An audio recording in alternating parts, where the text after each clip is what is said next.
자, 사도행전의 이제 1장 8절이 사실은 핵심 구절이죠. 성령이 우리 믿는 자에게 임하면 우리 믿는 자들이 권능을 받죠. 자, 어떤 권능을 받습니까? 예수 그리스도의 증인으로 살게 되는 권능을 받습니다. 그러니까 예수님 믿으면 성령이 내 안에 오시죠? 그러면 성령을 받은 사람의 자연스러운 게 뭐냐? 자기가 믿는 예수 그리스도를 증거하게 돼 있어요. 이게 성경이 말씀하는 거예요. 사도행전 내내. 자, 그래서 복음이 예루살렘에서 시작돼서 어디로 전해집니까? 온 유대와 사마리아. 그게 사도행전 1장에서 12장까지가 나오죠. 자, 이 유대 인근의 복음을 전하는데 누구를 사용했습니까? 예루살렘 교회와 사도 베드로를 사용해서 유대 인근의 복음을 쭉 전하시죠. 자, 그 다음에 어디까지 나옵니까? 13장에서 마지막 장까지 땅끝으로 복음이 전해지죠. 자, 어느 교회를 사용했어요? 수리아 안디옥 교회와 사도 바울, 동력자들을 사용해서 갈라디아에 전해지고 유럽에 전해지고 에베소에 전해지죠. 로마에까지 가서 전해집니다. 초기 전성에 의하면 땅끝이라고 여겼던 사버나 스페인까지 전해졌습니다. 그게 이제 쭉 역사에 나와 있죠. 그래서 이 예루살렘을 중심으로 유대 인근에는 예루살렘 교회와 사도 베드로를 중심으로 복음을 전합니다. 자, 그런데 스데반 집사가 순교당하는 일이 생기죠. 핍박으로 인해서 성도들이 피신하면서 수리아 안디옥에 갔을 땐 유대인에게만 전한 게 아니라 헬라인에게도, 이방인들에게 복음 전하면서 수리아 안디옥 교회가 세워지죠. 그때 바나바가 누구를 콜합니까? 사도 바울을 콜해서 1년간 수리아 안디옥 교회에서 성경을 가르칩니다. 자, 그렇게 성경의 가르침을 받다 보니까 성도들이 어떻게 됐어요? 세상 사람들과 뚜렷하게 구별된 거룩한 삶을 살게 됐죠. 그래서 세상 사람들이 믿는 성도들을 뭐라 부르기 시작했어요?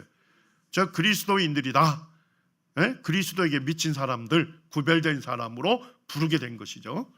이 교회를 사용해서 1차 전도 갈라디아 남부에 복음을 전하죠.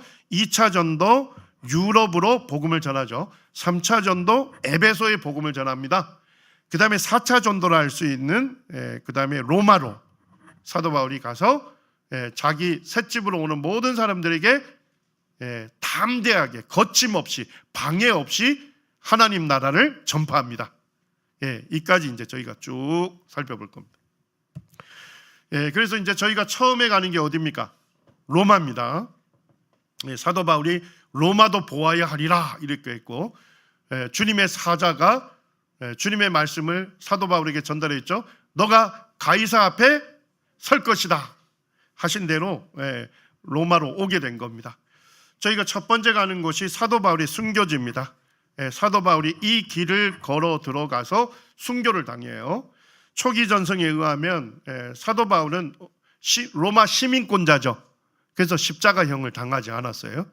그 대신 참수형을 당했습니다. 목베임을 당하는 형을. 그래서 초대교회 전승에 보면 목이 잘렸을 때 사도 바울의 머리가 3번 땅에 이렇게 튕겼대요. 그곳에 이제 샘물이 솟아났다. 그래서 새분수교회를 거기다가 기념으로 세워놨습니다. 그래서 이제 지금 이제 라틴어는 트레 폰타네, 트레 하면 3 얘기하는 거, 폰타네 하면 폰테인, 샘물을 얘기하는 겁니다. 거기에 가면 이제 사도 바울의 머리를 올려놓았던 그 돌기둥이 보존되어 있고, 그 다음에 이제 거기 벽화에 보게 되면 사도 바울이 이와 같이 순교를 당했다 하는 것을 거기에 새겨놨습니다. 그리고 사도 바울이 머리가 떨어졌던 땅에 떨어졌던 그곳에 샘물들이 솟아나서 거기 이제 그것들 위에 이런 제단을 만들어놨습니다. 그 다음에 이제 저희가 가는 것이 카타콤베를 갑니다. 카타콤베. 혹시 우리 성도님들 카타콤베 순교자는 책 읽어보신 분들 있나요? 제가 대학생 때 카타콤베 순교자 읽으면서 눈물 흘리면서 읽었는데, 이 카타콤베는 지하 묘지죠. 공동묘지. 가난한 사람들이 지상에 묘지를 쓸 수가 없었어요. 그래서 지하에 동굴을 파서 여기 통로 벽에다가 흙을 깔아서 그 시신을 그 안에 안치를 했습니다. 그래서 지하 공동묘지였는데 이제 로마의 대화제가 있은 이후에 네로 황제가 예수님 믿는 성도들을 철저하게 핍박하잖아요. 지상에 살 수가 없었어요. 그래서 어디로 피신한 겁니까? 지하 공동묘지로, 카타콤베로 피신하게 됩니다. 그리고 거기에서 거주하며 살아요. 햇볕도 들어오지 않는 거죠. 영양 상태도 제대로 되지 않아서 앙상한 몰골로, 그곳에서 믿음을 지키며 자녀들과 함께 살면서 교회를 이룹니다. 그게 카타콤베입니다.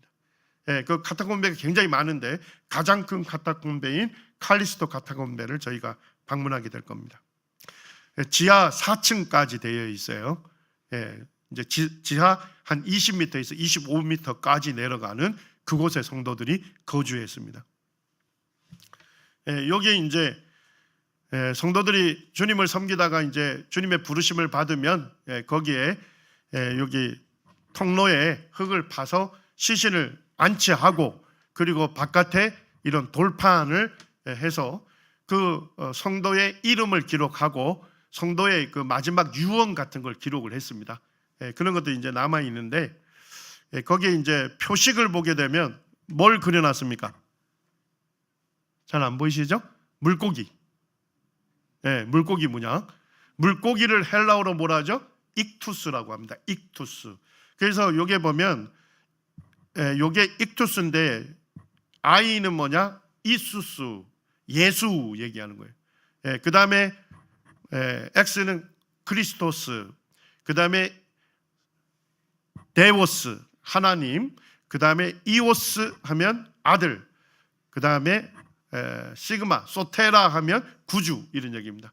그래서 예수 그리스도는 하나님의 아들이시오 나의 구세주이시다 하는 믿음의 고백을 첫 글자를 따면 뭐가 되는 거예요?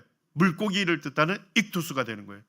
그래서 초대교회 성도들은 십자가 문양을 쓰기 전에 뭐부터 썼어요? 물고기 문양을 최초로 썼습니다. 그래서 어디 도시를 방문하다가 어떤 사람이 보니까 예수님이 있는 성도가 아닌가 하면 그 앞에서 뭘 그렸답니까? 물고기 문양을 그렸대요. 못 알아들으면 성도가 아니죠. 근데 같이 물고기를 그리면 성도다. 이래서 처음 보지만 포옹하고, 그리고 그를 자기 집으로 들여서 음식을 접대하고 잠자리를 제공하면서 주님으로 인해서 교제했다. 이런 이제 이야기들이 많이 기록되어 있습니다. 자, 그 다음에 여기는 뭐가 있습니까? 배에 닷을 그려져 있어요. 그래서 우리 히브리서 6장에 보면 영원한 항구가 나오잖아요. 영원한 항구가 어디입니까? 천국에 이분이 도달했다. 이런 의미를 거기에 그려놓고, 거기에 이제 뭐 글자들이 새겨져 있는데 감동적입니다. 나의 귀한 자여, 우리 다시 만날 때까지 안녕. 아침에 다시 만날 때까지 안녕. 그래서 이 빛도 제대로 들어오지 않는 이 지하에서 성도들이 함께 살고 교회를 이루면서 누구를 소망했습니까? 다시 오실 주님을 소망했습니다. 주님이 오시면 뭐예요? 우리가 부활해서 주님 앞에 다시 만날 소망이 있다. 그 소망 가운데 잠드는 거죠. 그리고 참 아름다운 유언을 남기죠. 사랑하는 카리아쿠스요, 가장 사랑스러운 아들이요, 성령 안에서 살기를 바란다. 우리 성도님들 자녀들한테 뭘 유언하고 싶습니까? 야, 저기 서랍 거기 그 통장 있다, 그 토지 문서 있다, 싸우지 말고 이런 이제 유언하시면 안 되고, 믿음 안에 거하기를, 참 이런 이제 유언들을 남겨놨습니다. 그리고 이제 여기는 이제 거기 가시면 굉장히 넓은 공간에 무덤이 있는데 주교들, 감독들의 그 무덤이 있습니다. 여기 넓은 공간이기 때문에 아마도 성도들이 여기서 모여서 아마 주의 만찬을 하고 말씀을 교제했을 거다, 이렇게 봅니다. 그리고 여기는 이제 가족묘가 있습니다. 쿠비콜로라고 하는 가족들의 묘. 그래서 거기에 보니까 뭐 프레스코아 같은 게 많이 그려져 있죠.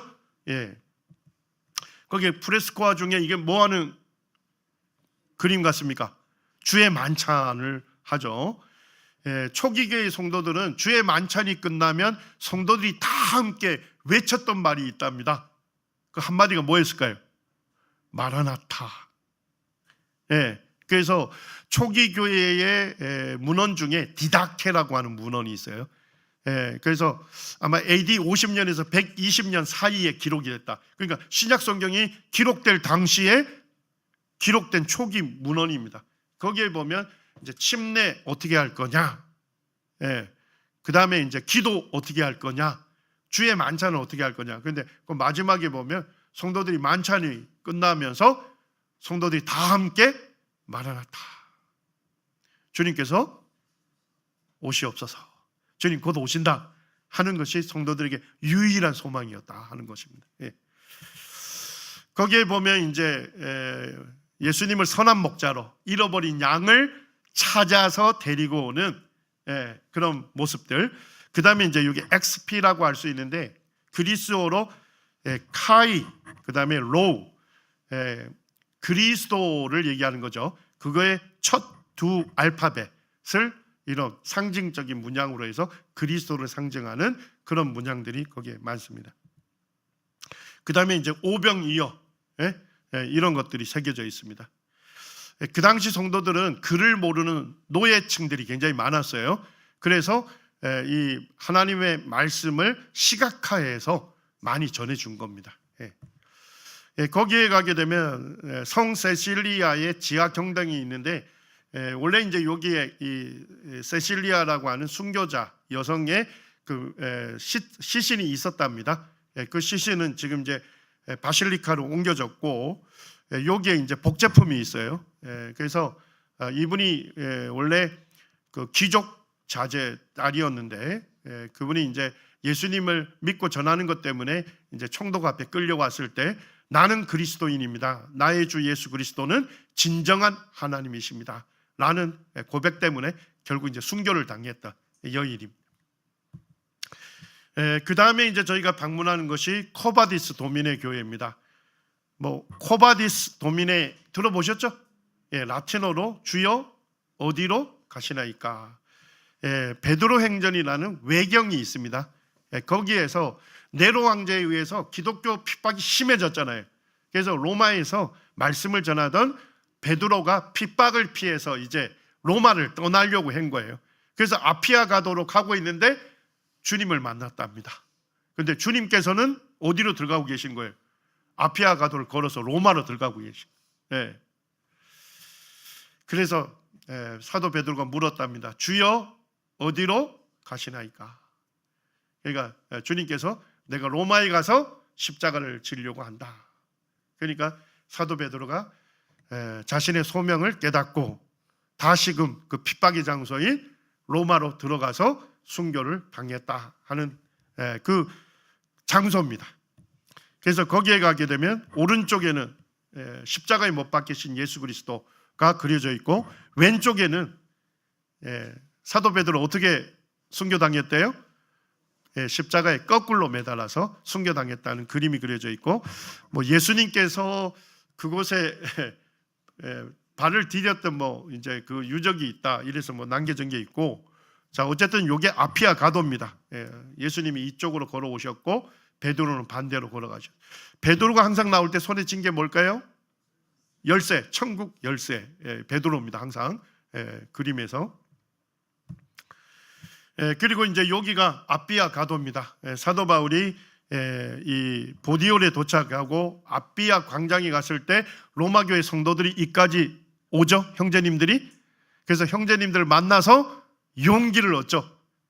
그래서 형제들과 함께 아피아 가도를 걸어서 로마로 들어가는 것이 사도행전에 기록되어 있습니다. 저희가 그걸 걸어볼 거고요. 여기가 아피아 가도입니다. 그대로 보존되어 있고, 그 다음에 여기가 아르데아티나 가도인데 여기 만나는 지점에서 예수님을 만났다 이렇게 얘기를 합니다. 그래서 이곳에서 주여 어디로 가시나이까 라는 질문을 했다고 하죠. 그래서 거기 그 장소에 코바디스 도미네 예배당을 건축을 해놓은 겁니다. 혹시 그 로마의 휴일이라는 오드리 헵번이 나오는 영화 보신 적 있나요? 얼굴이 다들 웃음이 가득하시네요. 오드리 헵번이 이제 거기 스페인 계단이라고 하죠. 거기서 젤라또를 먹는 장면. 예? 예. 저희 이제 거기 가볼 거예요. 예. 그래서 뭐 성지는 아니지만 그래도 로마까지 왔는데, 예? 예. 그래서 거기 가면 여기가 이제 스페인 계단이라고 알려져 있고 그 앞에가 스페인 광장입니다. 왜 로마의 스페인이냐? 17세기부터 교황청 주재의 스페인 대사관이 이곳에 있었답니다. 그래서 스페인 계단, 스페인 광장 이렇게 부르고, 요 뒤에 교회 하나 보입니까? 예배당은 프랑스의 예배당이랍니다. 그래서 거기서부터 또 프랑스 구역이라고 합니다. 예. 그 다음에 이제 그 로마의 휴일에도 나오죠. 트레비 분수, 아주 유명한 데입니다. 바로크 양식의 최대 분수라고 하는데, 바로크 양식은 잘 모르겠고 하여튼 거기 유명한 분수라니까 한번 거기서 방문하겠습니다.